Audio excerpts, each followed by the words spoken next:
mon Jésus-Christ. Si tu n'es pas prêt à mourir pour Jésus, tu es foutu.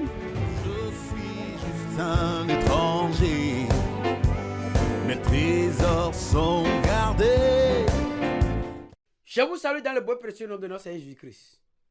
Prions. Éternel Dieu, nous voulons te dire infiniment merci pour la grâce que tu nous accordes. Saint-Esprit de Dieu, c'est toi le grand enseignant, nous nous soumettons à toi.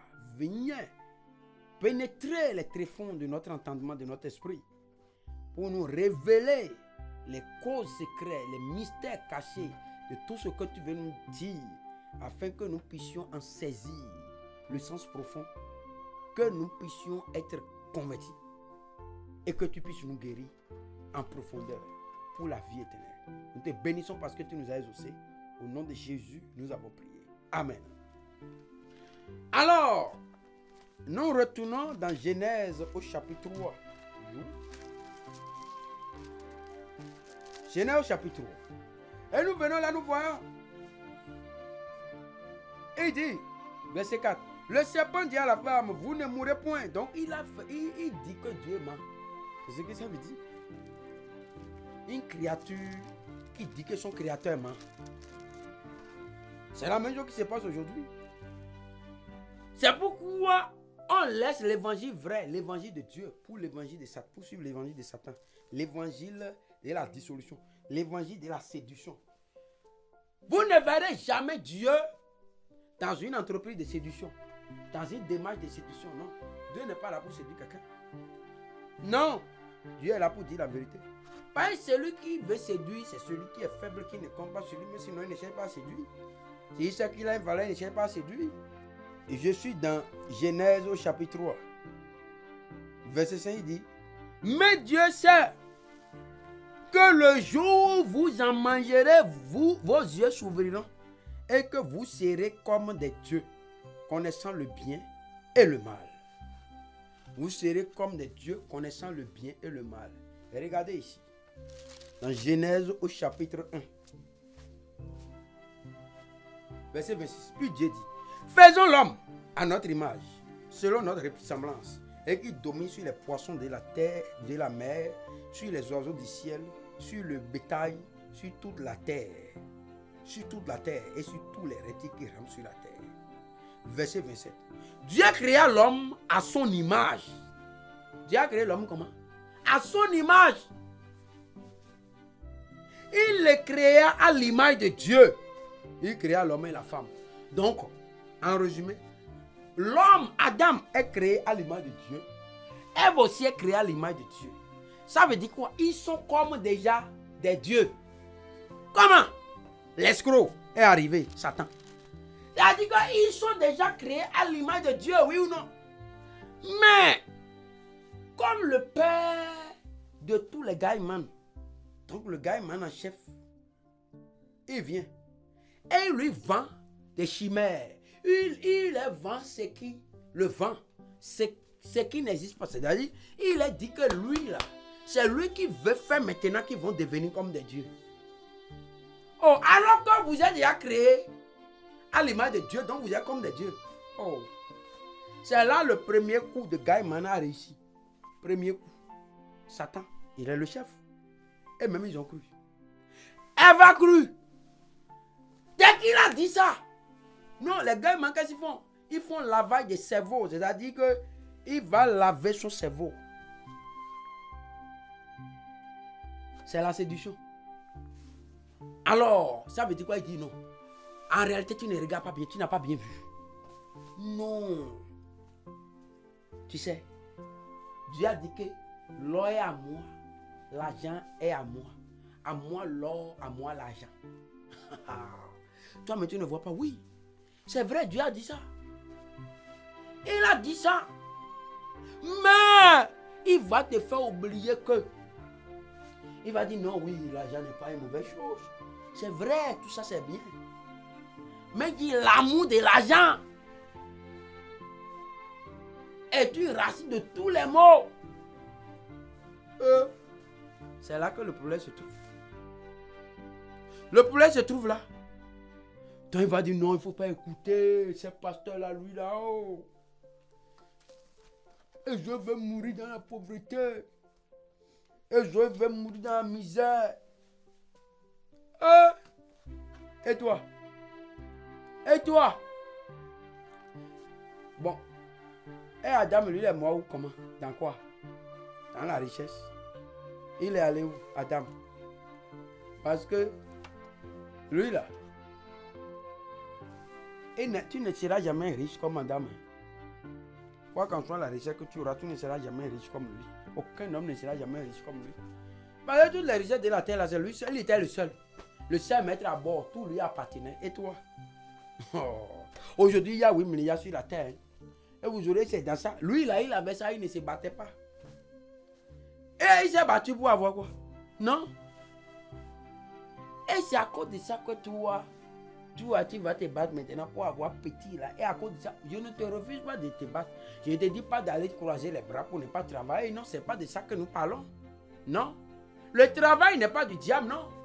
Le travail est créé par Dieu. Le travail n'est pas le fruit de la malédiction. C'est ça aussi l'erreur. Le travail est une bénédiction pour l'homme. Bah, c'est le plan de Dieu même pour l'homme. Ça. Ah oui, voyons ceci. Dans Genèse au chapitre 2. Alors, il dit, verset 5, il dit, aucun arbuste des champs n'était encore sur la terre. Aucune herbe des champs ne germait encore. Car l'Éternel Dieu n'avait pas fait pleuvoir sur la terre. Et il n'y avait point d'homme pour cultiver le sol. Vous voyez ça? Il n'y avait point d'homme pour cultiver le sol. Donc on comprend que Dieu a créé l'homme pour faire quoi? Pour cultiver le sol. Et ça est suivant. Il dit, mais une vapeur s'éleva de la terre et arrosa toute la surface du sol. Verset 7. L'Éternel Dieu forma maintenant l'homme de la poussière de la terre. Il souffla dans ses narines un souffle de vie. Et l'homme devint un être vivant. Verset 8 maintenant. Et depuis l'Éternel Dieu planta un jardin en Éden du côté de l'Orient et y mit l'homme qu'il avait formé. Voilà. Donc l'homme, il dit que l'homme n'avait pas encore été créé pour cultiver le sol. Donc le travail. Dieu ce n'est... Et ça là, la malédiction n'est peut-être pas encore venue. Hein. Donc il ne faut pas confondre le travail avec la malédiction. Celui qui dit que le travail c'est la malédiction, ou bien que comme nous sommes maintenant enfants de Dieu, on ne va plus travailler, on ne va plus faire ceci, cela. Alors non, ça aussi, ça c'est un mensonge. Ah oui. Bon, donc des alouettes rôties vont tomber du ciel. Nous allons prier, des alouettes rôties vont tomber du ciel. Attends. Même dans le désert, quand Dieu a envoyé les cailles pour que les enfants d'Israël puissent manger là, est-ce que c'est les cailles rôties qu'il a envoyé? C'est ça? Il a envoyé des cailles rôties, non? Tu as lu ça? C'est des cailles vivantes, ils doivent attraper, ils doivent traiter ça pour manger. Donc, tu ne verras pas des oiseaux du rôti qui vont tomber du ciel. Tu vas rester là-bas, fatigué. Donc, ce n'est pas le travail qui est la malédiction. Mais à cause du péché, le travail a été maudit. Donc, le travail est devenu pénible. Le travail devient pénible. Et c'est tout ça là maintenant. Et maintenant, il y a la guerre autour de ça maintenant. Il y a la guerre autour de la nourriture. À cause de quoi? À cause du péché. Il y a la guerre autour du ventre. Tant que Adam et Ève étaient dans la volonté de Dieu, il n'y avait pas la guerre autour du ventre. Non. Par ici, il dit, bon, cultiver le jardin là, il a mis dans le jardin là. Dans le jardin, il y a quoi? Il y a les fruits, il y a les nourritures, tout ça là, ils vont manger. Et c'est pourquoi Dieu a dit, vous pouvez manger. Vous pouvez manger. Non, manger. Verset 9 dit, l'homme, l'Éternel Dieu fit pousser du sol des arbustes de toute espèce agréables à voir et bon à manger. Agréable à voir et bon à manger. Il y avait beaucoup d'arbres agréables à voir et bon à manger. Donc jusque-là, il n'y a aucun problème. Mais regardez ce qui se passe dans Genèse 3 maintenant, verset 6. La femme vit que l'arbre était bon à manger. Comment? Et ici, Dieu avait quoi? Il a fait toute espèce d'arbres dans Genèse 2 maintenant. Verset 6 dit, l'Éternel Dieu fit pousser du sol des arbres de toute espèce agréables à voir et bon à manger. Comment? Et qu'est-ce qu'il y a ici, dans Genèse 3 là? L'arbre, ça veut dire que l'arbre de la connaissance du bien aussi et du mal aussi, c'est comment? Agréable. Comment?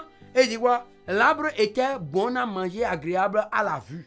Et ici, Genèse 2, verset 9. L'Éternel Dieu fit pousser du sol des arbres de toute espèce, agréable à voir. Et ici, il dit quoi? Verset 6 de Genèse 3, il dit quoi? Agréable à la vue, agréable à voir, agréable à la vue. Et comment?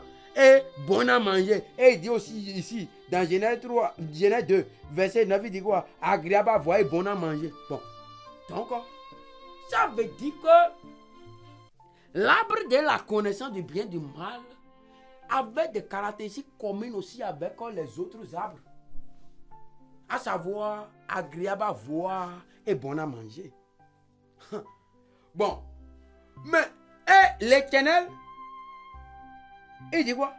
Dans Genèse 2, verset 9, il dit agréable à voir et bon à manger. Et parmi tous les arbres que Dieu a créés dans le jardin, mis dans le jardin là, et qui sont agréables à voir,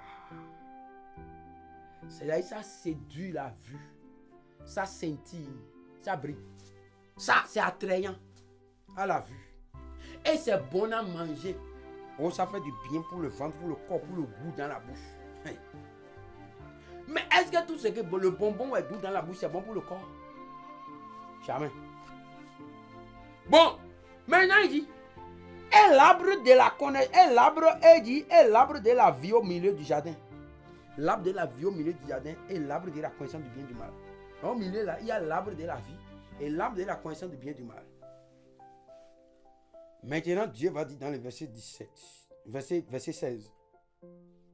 Verset 15 d'abord, il dit, l'Éternel Dieu prit l'homme et le plaça dans le jardin d'Éden pour le cultiver et pour le garder.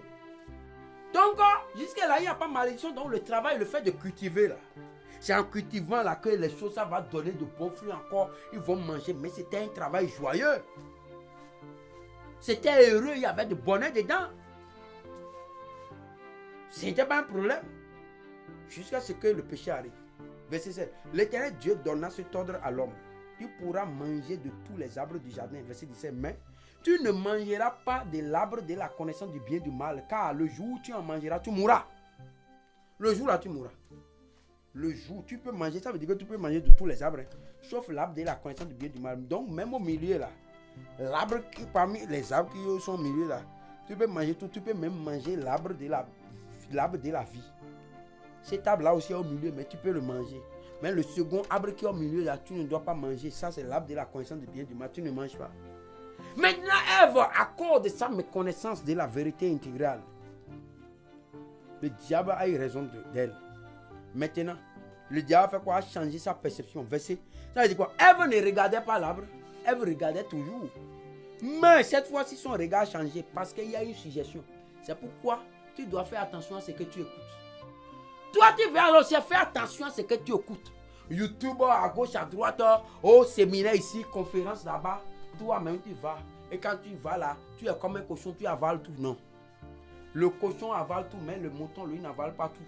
Les brebis n'avalent pas tout. Si tu es une brebis de Jésus, il ne faut pas tout avaler. Non. La Bible dit qu'examiner toutes choses, mais retenez ce qui est bon. Toi, tu avales. Pasteur a dit tel, pasteur a dit tel. Pasteur a dit quoi? Et la Bible dit quoi? Le pasteur a dit, et la Bible dit quoi? Ta Bible et toi, vous êtes des ennemis. C'est-à-dire que vous êtes des copouses. Vous êtes en compétition. La Bible te regarde, toi-même tu la regardes, tu ne la lis pas. Mais tu vas à l'église, tu dis que oui, le pasteur a dit. Tu connais tout ce qu'il y a sur WhatsApp. Tu connais les noms de tous des artistes païens, tous les artistes. Tu connais les noms des joueurs. Tu connais les noms des équipes. Tu connais beaucoup de choses. Tu connais les noms des politiciens. Tu connais beaucoup de choses. Tu connais les histoires bizarres qui ne vont t'amener nulle part. Les mensonges. En réalité, ces histoires sont des mensonges. Toutes les histoires qu'on a apprises à l'école, c'est mensonges. Je te garantis, c'est mensonges. Parce que les gens ont façonné ça pour suivant l'orientation qu'ils veulent donner. Ils ont des filles de Satan aussi, des menteurs. Donc, suivant, il veut conditionner, suivant comment il veut conditionner la mentalité humaine, ou bien il veut conditionner un peuple. Oh, ils ont conçu des histoires. Et toi-même, tu écoutes ça. Et tu es à l'aise. mais tu laisses la vérité. Il dit. Donc Satan est venu avec un discours, avec son histoire, il dit la femme vit. Quand il a dit ça là, la femme, sa vision a changé. La femme vit maintenant que l'arbre était bon à manger et agréable à la vue. Jusque là c'est bon, hein. Parce que tous les autres arbres aussi étaient agréables à voir et bon à manger. Mais il y a un plus. Et qu'il était précieux pour ouvrir l'intelligence. Sa perception a changé. Puisque c'est ce que le diable a apporté. Si le diable lui disait simplement, oh, non, regarde, tu vois, non, l'arbre là, c'est bon à manger, hein, agréable à la vue, hein, et Dieu ne veut pas que tu puisses voir comment c'est agréable à la vue. Que tu puisses voir comment c'est bon à manger, c'est ce que Dieu ne veut pas. Il va dire, non, comment Dieu ne veut pas, mais tous les autres arbres qui sont dans le jardin là, c'est aussi agréable à la vue et bon à manger. Et il nous a laissé manger. Quelle est la spécificité de ça là pour qu'il ne veuille pas? Ah, c'est là. L'anaker vient dire non, la spécificité est que Dieu sait que quand vous allez manger ça, non seulement c'est agréable à la vue, non seulement c'est bon à manger, mais il y a un secret qui est caché dedans. Il dit, oh, dis-moi le secret. Et le diable, je peux imaginer le diable. Je vous dis non. Oh non, je ne vais pas te dire. Je ne vais pas te dire le secret. Oh, c'est-à-dire un jeu dangereux. Je peux imaginer un jeu dangereux entre l'anaker et sa victime. Entre Satan et Ève. Oh, comme le corbeau et le renard. C'était un jeu dangereux. Non, je ne vais pas te dire. Oh, pardon, il faut me dire le secret là. Non, je ne vais pas te dire. Comme il veut lui vendre quelque chose de bon. Oh. Elle dit non, dis-moi. Si tu me dis, si tu veux mon amitié, il va te dire, mais si tu ne veux pas mon amitié, il va te dire, oh, je veux ton amitié. On est déjà des amis, non. Tu me parles, je t'écoute, non. Tu promets-moi que tu vas devenir mon fidèle, je serai ton maître. Et tu vas me suivre dans tout ce que je vais dire. Si je te dis ça, bah, il y a quelque chose de précieux dedans. Si je te dis ça maintenant, là, tu vas gagner la chose. Si tu gagnes la chose maintenant, oh, tu peux gagner la chose maintenant, tu vas refuser d'être encore mon ami ou de m'écouter. Promets-moi que tu vas toujours m'écouter. Oh, je te promets, je vais t'écouter pour tout le restant de ma vie. C'est vrai ça? Viens, on va faire partie, on va faire alliance. D'accord, on y va. Et dis, voilà, je vais te dire. Dieu sait. Alors, Satan ouvre la bouche. Dieu sait que le secret qui est dedans là, c'est que Dieu sait que le jour où vous allez manger, vos yeux vont s'ouvrir. Et vous serez comme des dieux. Connaissant le bien et le mal, vous serez comme des dieux. Ce que Dieu vous a caché, Dieu est tellement orgueilleux. Ah, Satan, le menteur. C'est comme ça. Le menteur, c'est pourquoi ses fils sont comme lui. C'est-à-dire, lui qui est menteur, il prend Dieu pour menteur. Lui qui est orgueilleux, il dit que c'est Dieu qui est orgueilleux. C'est-à-dire, lui qui est égoïste, égocentrique, il dit que c'est Dieu qui est égoïste, égocentrique. Et après, tu vas voir que ses fils, quand ils veulent mentir là, c'est qu'ils sont là, ils vont mentir sur le compte de l'autre pour dire que c'est ce que l'autre est. Alors que c'est eux qui sont comme ça. Ah, Satan. Et il dit qu'il a menti. Attends, si Satan a menti sur Dieu là, c'est qui lui ne veut pas mentir encore. Quelqu'un qui a eu le courage jusqu'à ce qu'il ment sur son créateur. C'est qui ne va pas mentir encore. C'est fini. Il va mentir sur ton compte. C'est pour toi. Pourquoi il va te dire, toi serviteur de Dieu, servant de Dieu, qui sait que tu es dans la vérité. Satan peut susciter des hommes et des femmes qui se disent soi-disant serviteurs ou servants de Dieu, qui se disent soi-disant enfants de Dieu, pour te combattre parce que tu es dans la vérité, pour mentir sur ton compte, dit des choses. Ne sois pas découragé. Sache que ils sont des fils de Satan, ils veulent faire comme les pères. Jésus l'a déjà dit dans Jean 8, 44. Les pères a menti sur Dieu. Donc comment les fils ne vont pas mentir sur Dieu? Si quelqu'un peut mentir sur le compte de Dieu, mais je ne vais pas mentir sur le compte d'un homme qui sera un problème pour lui. Il sait que Dieu peut tuer. Dieu peut lui arracher sa respiration, même s'il est dans un bunker de milliards de tonnes de fer Il sait que Dieu peut venir là-bas et lui arracher sa respiration. Et pourtant, il ment, il peut mentir sur son compte. À peu près raison maintenant l'homme. Donc, c'est pas un problème. S'il ment sur ton compte et toi, tu sais que tu es dans la vérité, persévère, ne te décourage pas. Parce que les pères ont déjà menti sur le compte de son créateur. Donc, ses fils aussi vont mentir sur les créatures de Dieu et sur Dieu. Parce qu'il ne veut pas être dans la vérité. Et il dit, Dieu sait que vous serez comme des dieux. Quand Ève a entendu ça, oh, c'est ça le piège. Alors qu'ils sont déjà comme des dieux. C'est ce que Satan fait. Regarde ce qu'il fait maintenant. Allons voir dans Éphésiens au chapitre 2. Il dit, verset 3. Il dit, nous tous aussi, nous étions de leur nombre. Et nous vivions autrefois selon les convoitises de notre chair, accomplissant les volontés de la chair et de nos pensées. Et nous étions par nature des enfants de colère comme les autres. Verset 4. Mais Dieu, qui est riche en miséricorde à cause du grand amour dont il nous a aimés, nous qui étions morts par nos offenses, nous a rendus à la vie avec Christ. C'est par grâce que vous êtes sauvés. Il nous a aussi ressuscités ensemble et nous a fait asseoir ensemble dans les lieux célestes en Jésus-Christ. Il nous a fait quoi? Il nous a fait asseoir ensemble dans les lieux célestes en Jésus-Christ. Est-ce qu'il y a une élévation plus grande que ça là? Ça veut dire qu'il n'y a pas une élévation aussi qui puisse jamais atteindre. Il n'y a aucune élévation qu'un système de ce monde peut donner. Et qui peut atteindre l'élévation que Jésus nous donne. Oui. Mais le problème est que comme ça là, c'est un esprit là. Oh, les gens ils sont devenus comme qui? Comme Ésaü le profane, Ésaü le profane. Ésaü le profane, regarde ce qui est arrivé à Ésaü le profane. Ésaü le profane, quand il y a le problème d'Ésaü le profane. Ésaü le profane a préféré les choses, il a préféré le ventre, il a préféré son charuta, il a préféré tout de suite. Il a préféré le plaisir devant le plaisir de tout de suite qu'un plaisir éternel. Regarde ce qui lui est arrivé maintenant. Oh Ésaü, il t'a trompé. Oh, je prie que Dieu te préserve de marcher dans la voie d'Ésaü. Hébreux chapitre 12, il dit. Hébreux chapitre 12, il dit, verset 15. Il dit, veillez à ce que nul ne se prive de la grâce de Dieu. Ah, c'est la grâce de Dieu qui nous sauve. Et maintenant, quelqu'un va se priver. Ça, il dit, à ce qu'aucune racine d'amertume poussant des rejetons ne produise du trouble et que plusieurs n'en soient infectés. Verset 16. À ce qui n'y est ni quoi, ni impudique, ni profane comme Ésaü. Profane, c'est quoi? Quand on dit il a profané, on profane quoi? Ce qui est sacré, c'est-à-dire ce qui devrait, ce qui est sacré, c'est ce qui a été dédié à Dieu. Oh.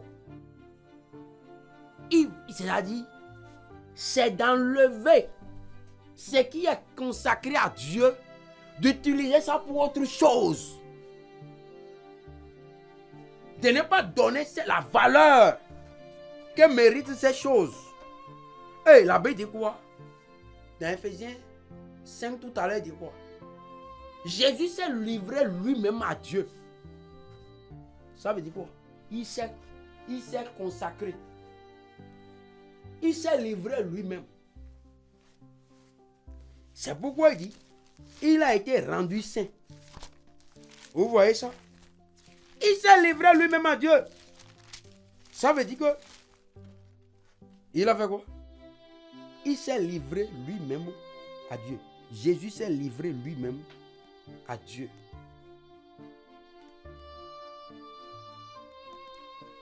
Et si Jésus s'est livré à Dieu?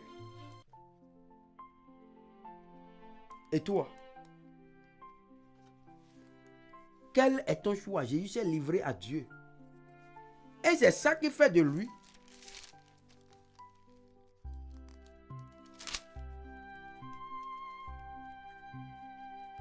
ici il dit dans Jean, je suis dans Jean au chapitre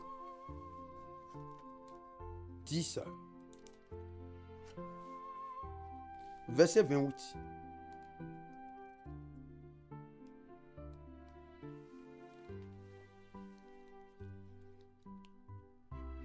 Verset 28, il dit, Jean 10, verset 28, il dit, verset 26 d'abord, il dit, mais vous ne croyez pas parce que vous n'êtes pas de mes brebis. Vous n'êtes pas de mes brebis. Mes brebis entendent ma voix. Je les connais et elles me suivent. Verset 28. Je leur donne la vie éternelle. C'est lui qui donne la vie éternelle. Et elles ne périront jamais. Et personne ne les ravira de ma main. Personne ne les ravira de ma main. Personne ne les ravira de ma main. Verset 15, ici il dit quoi? Comme le Père me connaît et comme je connais le Père, je donne la vie. Je donne ma vie pour quoi? Pour mes brebis. Jésus donne sa vie pour ses brebis. Jésus donne, il a donné, il s'est livré à lui-même pour notre salut. Ça, c'est la sagesse, ça. La sagesse de Dieu. Lui n'a pas cherché à préserver sa vie. Parce qu'il sait que ce qu'il a donné là, c'est ce que tu donnes à Dieu. C'est ce que tu as gagné. Pourquoi? Dans Jean 12 maintenant. Allons dans Jean, au chapitre 12. Il dit, verset 25. Celui qui aime sa vie la perdra. Et celui qui est sa vie dans ce monde la conservera pour la vie éternelle. Celui qui est sa vie dans ce monde la conservera pour la vie éternelle. Verset 24, il dit, en vérité, je vous le dis, si le grain de blé qui est tombé en terre ne meurt, il reste seul. Mais s'il meurt, il porte beaucoup de fruits. Le problème, c'est quoi? Le danger, c'est de refuser de mourir. Le danger, c'est de refuser de mourir. Tu as vu, non? De mourir comment? De mourir à soi.